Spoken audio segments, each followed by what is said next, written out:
తెలంగాణలో ఇవాళ నుంచి ప్రైవేట్ కాలేజీలు బంద్ కాబోతున్నాయి. ఫీజు రీయింబర్స్మెంట్ బకాయిలు చెల్లించాలంటూ బంద్కు పిలుపునిచ్చాయి ఈ కాలేజ్ యాజమాన్యాలతో అర్ధరాత్రి వరకు ప్రభుత్వం చర్చలు జరిపింది. బంద్ విరమించుకోవాలంటూ కాలేజ్ యాజమాన్యాలకు సూచించింది. డిప్యూటీ సీఎం భట్టి విక్రమార్క ఈ మేరకు విజ్ఞప్తి చేశారు. బంద్ విషయంలో తగ్గేదే లేదంటూ మరోవైపు యాజమాన్యాలు స్పష్టం చేస్తున్నాయి.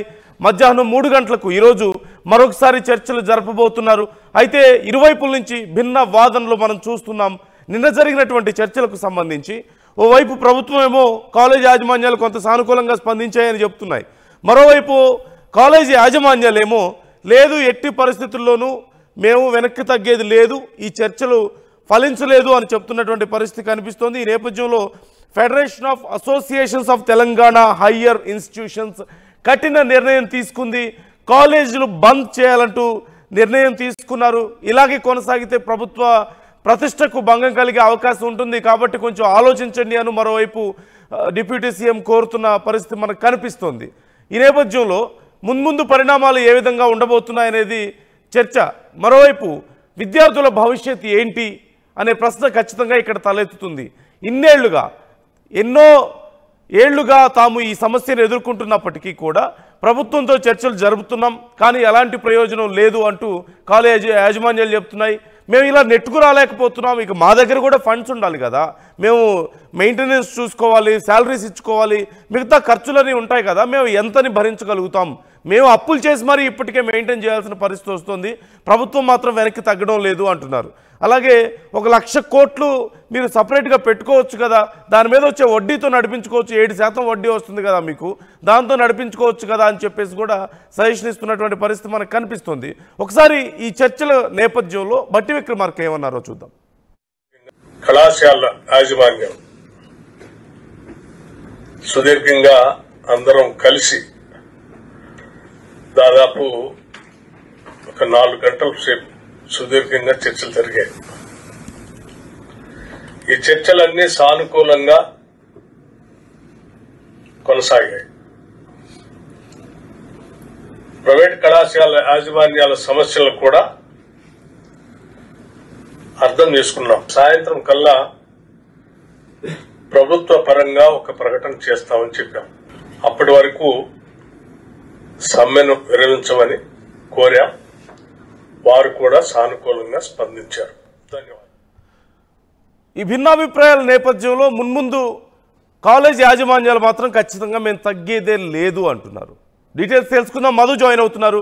మధు, కాలేజ్ యాజమాన్యాలు మేము వెనక్కి తగ్గం అంటున్నారు, ప్రభుత్వం ఏమో మాకు ప్రతిష్ట దెబ్బతింటుంది, ఒకేసారి అంటే కుదరదు, మేము విడతల వారీగా పే చేస్తామని చెప్పి చెప్తున్నారు. సో ఏం జరగబోతుంది? ఈరోజు మరొకసారి చర్చలు ఉన్నాయి కదా. ఎగ్జాక్ట్లీ, చర్చలు ఫలవంతం కాలేదంటూ ప్రైవేటు కాలేజీల యాజమాన్యం నిన్న ప్రకటన చేసింది. డిప్యూటీ సీఎం భట్టి విక్రమార్క, మంత్రి శ్రీధర్ బాబులతో ప్రజాభవన్ లో అర్ధరాత్రి వరకు చర్చలు జరిగినప్పటికీ కూడా ఫలవంతం కాలేదనేటువంటి తెలుస్తా ఉంది. ఈ ప్రైవేటు యాజమాన్యం కాలేజీలకు సంబంధించి వీళ్ళు ఒప్పుకోలేదు. ఏళ్ల తరబడి ఫీజు బకాయిలకు సంబంధించినటువంటి ఎదురు చూస్తా ఉన్నాం, పలుసార్లు ప్రభుత్వానికి విజ్ఞప్తి చేస్తాం, అయినా కూడా సమస్య సాగు కోసం ప్రభుత్వం ముందుకు రాలేదు. ముఖ్యంగా ప్రభుత్వం ఇప్పుడు ఇంత జరిగిన తర్వాత, సమ్మెకు కాల్ చేసిన తర్వాత, సమ్మెకు పిలుపునిచ్చిన తర్వాత అర్ధరాత్రి వరకు జరిగినటువంటి చర్చల్లో కూడా ఒక క్లారిటీ ఇవ్వలేదు అనేటువంటిది యాజమాన్యం చెప్తా ఉంది. నిన్న భట్టి విక్రమార్క సమ్మె విరమణకు యాజమాన్యంతో చర్చించాం, సానుకూలంగా స్పందించారంటూ చెప్తున్నప్పటికీ ఆ వీడియోలో నిజంగానే ప్రైవేట్ యాజమాన్యానికి సంబంధించినటువంటి ప్రైవేట్ కాలేజీ యాజమాన్య సిబ్బంది వాళ్ళంతా ఉన్నప్పటికీ కూడా వాళ్ళ ప్రకటన విరుద్ధంగా ఉంది. మేము ఇంకా ఓకే అనలేదు, సోమవారం మధ్యాహ్నం వరకు క్లారిటీ, అంటే ఈ రోజు మధ్యాహ్నం 3 గంటల వరకు ఒక క్లారిటీ రానుంది, 3 గంటల తర్వాత నిర్ణయం తీసుకుంటామనేటువంటి స్టేట్మెంట్ చేశారు. అప్పుడు కానీ ప్రభుత్వం మళ్ళీ ఇప్పుడు 3 గంటల తర్వాత మళ్ళీ చర్చించేటువంటి అవకాశం కనిపిస్తా ఉంది. ఒక క్లారిటీ రాకపోతే సమ్మె బాట పట్టడానికి ఈ ప్రైవేట్ కాలేజీల యాజమాన్యాలు సిద్ధంగా ఉన్నట్టుగా తెలుస్తా ఉంది. ముఖ్యంగా ప్రైవేట్ ఇంజనీరింగ్ కానీ, MBA, MCA, BED, pharmacy, nursing, degree, PG కాలేజీలకు సంబంధించినటువంటి వీళ్ళంతా కూడా ఒక్కసారిగా సమ్మెకు దిగితే 12 లక్షల మంది విద్యార్థులు ఖాళీగా ఉండాల్సినటువంటి పరిస్థితి ఉంటుంది రాష్ట్ర వ్యాప్తంగా. దీనివల్ల రాష్ట్రానికి సంబంధించినటువంటి ప్రతిష్ట దిగజారిపోయే అవకాశం ఉంది, ప్రభుత్వానికి సంబంధించినటువంటి అబాసు పాలయ్యే అవకాశం ఉంది ప్రభుత్వం అనేటువంటిది ప్రభుత్వం ఈ ప్రైవేట్ కాలేజీ యాజమాన్యాలను రిక్వెస్ట్ చేసింది, వద్దు సమ్మెను విరమించుకోండి, విడతల వారీగా ఒక్కసారి 10,000 కోట్లు విడుదల చేయడానికి సిద్ధంగా లేదు రాష్ట్ర ప్రభుత్వం, ఆర్థిక పరిస్థితి కరెక్ట్ గా లేదు, విడతల వారీగా మీ ఫీజు బకాయిలు చెల్లిస్తాము అనేటువంటి ఒక స్టేట్మెంట్ బట్టి విక్రమార్క చేసినట్టుగా తెలుస్తా ఉంది ప్రస్తుతం ఉన్నటువంటి పరిస్థితుల దృష్ట్యా. కానీ ఫీజు చెల్లింపుల విషయంలో ఒక స్పష్టమైన ప్రకటన రావాలి అనేటువంటిది ప్రైవేటు కాలేజీ యాజమాన్యాలు కోరుతా ఉన్నాయి. ఆ స్పష్టమైన ప్రకటన రాకపోవడంతో ఇంకా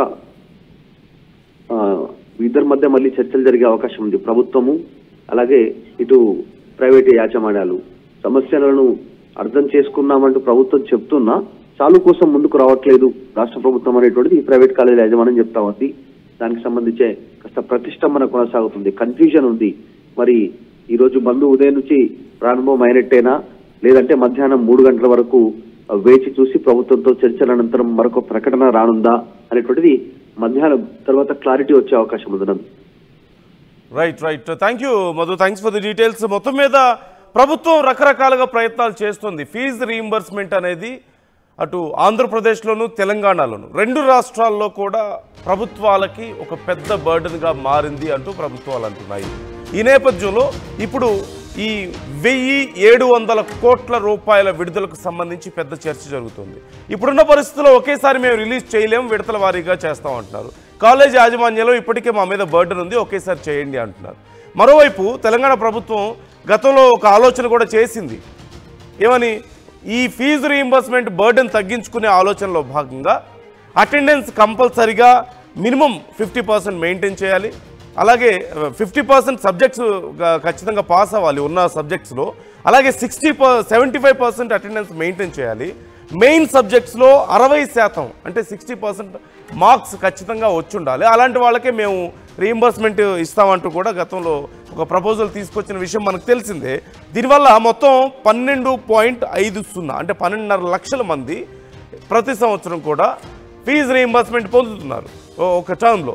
ఈ నేపథ్యంలో వాళ్ళు ఆల్మోస్ట్ 50% మంది స్టూడెంట్స్ మీద దీని ఎఫెక్ట్ పడే అవకాశం ఉందని, ఓ పక్క విద్యార్థులు నష్టపోయే అవకాశం ఉందంటూ, మరోవైపు ప్రభుత్వానికి ఇది కొంత రిలీఫ్ వచ్చే అవకాశం ఉందంటూ చర్చ జరిగిన విషయాన్ని మనం చూసాం.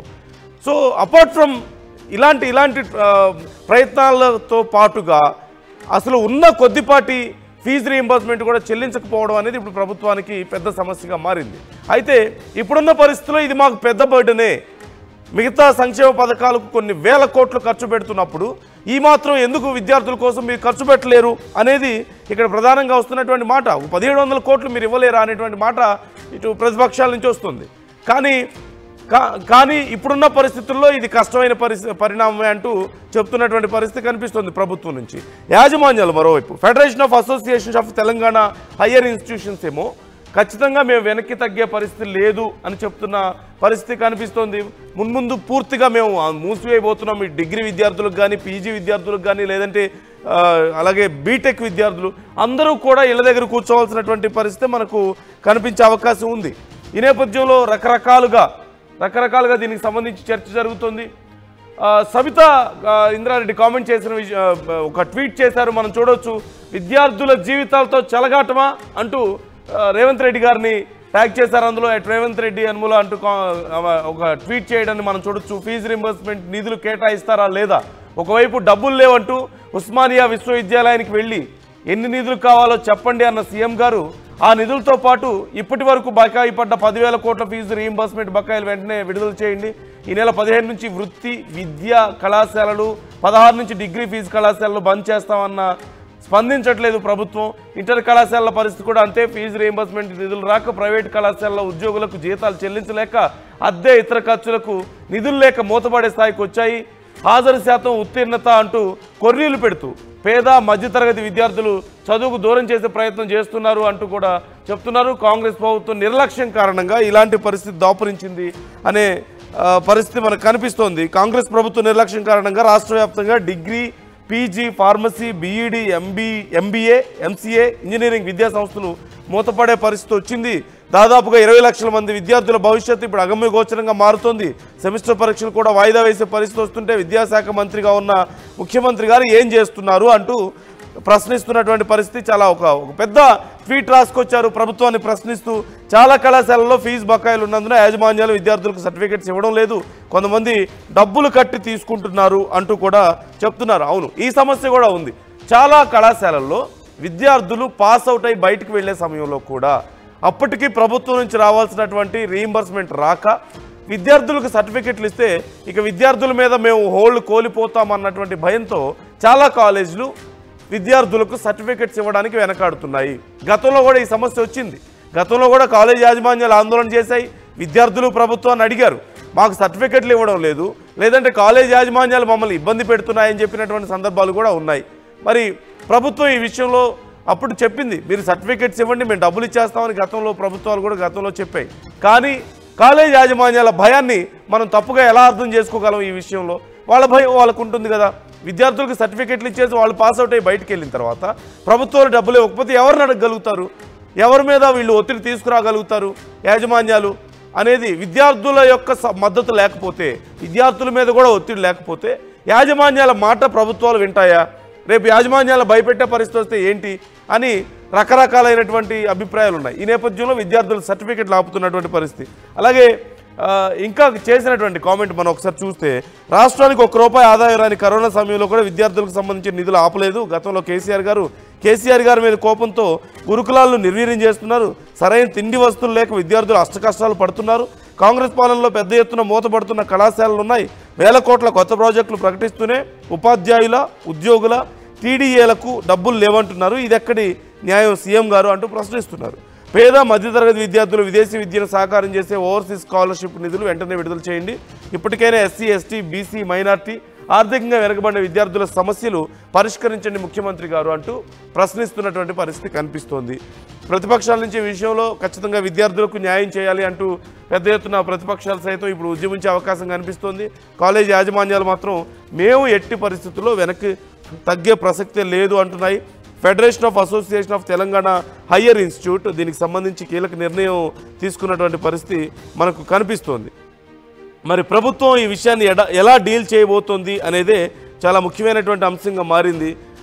ఇన్నాళ్ళు విశ్వాసం పెట్టుకున్నామని, కానీ ఇప్పటికీ కూడా ప్రభుత్వం దీనికి సంబంధించి స్పందించడం లేదు అనేది ప్రధానంగా కనిపిస్తుంది. అంటే వీళ్ళు చెప్పేది ఏంటంటే, 1,00,000 కోట్ల డిపాజిట్తో ప్రత్యేకంగా ఒక ట్రస్ట్ బ్యాంక్ ఏర్పాటు చేసుకోవాలని ప్రైవేట్ యాజమాన్యాలు ఇక్కడ ప్రధానంగా సూచిస్తున్నాయి. ఈ 1,00,000 కోట్లతో సర్కారు వాటా పరిమితమే, కాకపోతే సిఎస్ఆర్, కార్పస్ ఫండ్ లాంటి ఇతర మార్గాల ద్వారానే ఈ నిధులు సేకరించవచ్చు. ఇది ప్రభుత్వం మీద కూడా బర్డెన్ పడే అవకాశం లేదు కదా అంటున్నాయి. అలాగే 1,00,000 కోట్ల డిపాజిట్లపై వచ్చేటువంటి 7% వడ్డీ, సుమారుగా 3,000 కోట్లతో ఫీజు రీయింబర్స్మెంట్ చేయొచ్చు కదా అంటూ కూడా ప్రతిపాదిస్తున్నటువంటి పరిస్థితి కనిపిస్తోంది. సో మరి ఈ ఐడియాని ప్రభుత్వం ఎలా చూస్తోంది అనేదే చాలా కీలకంగా మారింది. ప్రత్యేక ట్రస్ట్ బ్యాంక్ 1,00,000 కోట్లతో వేస్తే దాని మీద 7% వడ్డీ అనుకున్నా సరే 3,000 కోట్లు వస్తాయి కదా. వాటితో మీరు చాలా వరకు మీ మీద బర్డెన్ ఉండదు కదా, ప్రభుత్వం మీద ఇంత బర్డెన్ ఉండే అవకాశం లేదు కదా అనేది ఇక్కడ వీళ్ళు చెప్తున్నటువంటి ఒక సజెషన్గా కనిపిస్తుంది. మరి ప్రభుత్వం ఈ విషయంలో ఏం ఆలోచిస్తుంది? కానీ ఇప్పటికిప్పుడు నిజంగా 1,00,000 కోట్లు మళ్ళీ తీసుకొచ్చి పెట్టాలా అనే ప్రశ్న ప్రభుత్వం వైపు నుంచి వచ్చే అవకాశం ఉంటుంది. కానీ నిజంగా 1,00,000 కోట్లు ప్రభుత్వమే పెట్టుకోవాల్సిన అవసరం లేదు అని కూడా ఇక్కడ చెప్తున్నారు కదా, ఇక్కడ చెప్తున్నటువంటి పరిస్థితి కనిపిస్తుంది కదా. సో ఈ 1,00,000 కోట్లలో ప్రధానంగా సిఎస్ఆర్ అలాగే కార్పస్ ఫండ్ ఇక్కడి నుంచి వస్తుంది. ప్రభుత్వం యొక్క వాటా చాలా తక్కువగానే ఉంటుంది అనేది చెప్తున్నటువంటి మాట. సో ఓవరాల్గా ఈరోజు మరొకసారి 3 గంటలకు చర్చలు జరగబోతున్నాయి. సండే చర్చలు జరిగాయి. ఈరోజు మండే మధ్యాహ్నం 3 గంటలకు మరొకసారి చర్చలు జరగబోతున్నాయి.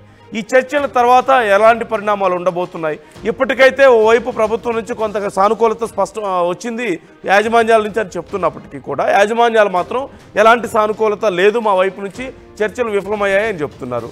మరి ఈరోజు చర్చల తర్వాత ఖచ్చితంగా ఇక మున్ముందు మరింత ఉధృతం చేస్తాం అని చెప్పేసి కూడా యాజమాన్యాలు చెప్తున్నాయి వాళ్ళ నిర్ణయాలని. ప్రభుత్వం ఏం చేసే అవకాశం ఉంది? ఓ పక్క డబ్బులు లేవు, బయట అప్పులు పుట్టడం లేదని ప్రభుత్వాలు చెప్తున్నటువంటి పరిస్థితుల్లో ఇంత భారీ ఎత్తున నిధులు ఇప్పుడు ఎక్కడి నుంచి తీసుకురాగలుగుతారు?